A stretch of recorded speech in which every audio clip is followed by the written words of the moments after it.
একটু খারাপ। আর যেহেতু এখন আমের সময়, আমের আচার না বানালেই বেশি সময়ও লাগে না। আর এই এক জার আচার কিন্তু আমার বাসায় বেশিদিন যাবে না। এত পছন্দের আর এত টেস্টি হয়েছে খেতে। আমের আচার বানানো শেষ আর এবার দেখাবো হচ্ছে কিভাবে আমি কাঁচা আম দিয়ে এই আমসত্ত্বগুলো বানালাম। আমের সময় আমের এই সব রকমের আচার, তারপরে আমসত্ত্ব এগুলো আমের সময় বানিয়ে রাখলে আমরা সারা বছরই খেতে পারি। আমসত্ত্ব কিন্তু আমরা কাঁচা আম, পাকা আম দুটো দিয়েই বানাতে পারি। আমি এখানে কাঁচা আম দিয়ে আমসত্ত্ব বানাচ্ছি। এই টক ঝাল আমসত্ত্বটা আমার এত বেশি পছন্দের যে ছোটবেলায় স্কুলের কথা মনে পড়ে যায়।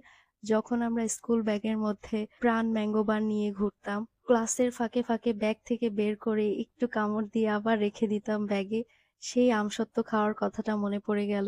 আবার অনেক সময় স্কুলের বাইরেও অনেক মামারা আমসত্ত্ব বিক্রি করতেন, সেখান থেকেও মাঝে মাঝে কিনে কিনে খেতাম। কিন্তু বাসায় বানানো আমসত্ত্ব তো একেবারে ফ্রেশ। আমার মনে হয় যে বাসায় বানানো আমসত্ত্বই সবচেয়ে বেস্ট।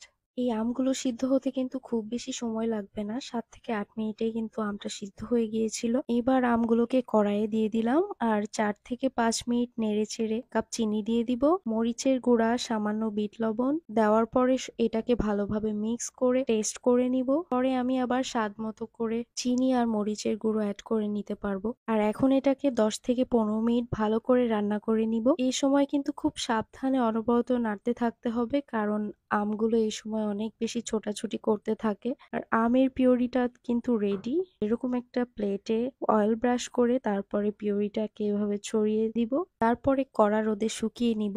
আর ন্যাচারালি কিন্তু অনেক সুন্দর একটা কালার এসেছে। আমি কিন্তু কোনো ফুড কালার ইউজ করি না এখানে। আমার কাছে এই ন্যাচারাল কালারটাই ভালো লাগে, ন্যাচারালি খেতেই ভালো লাগে।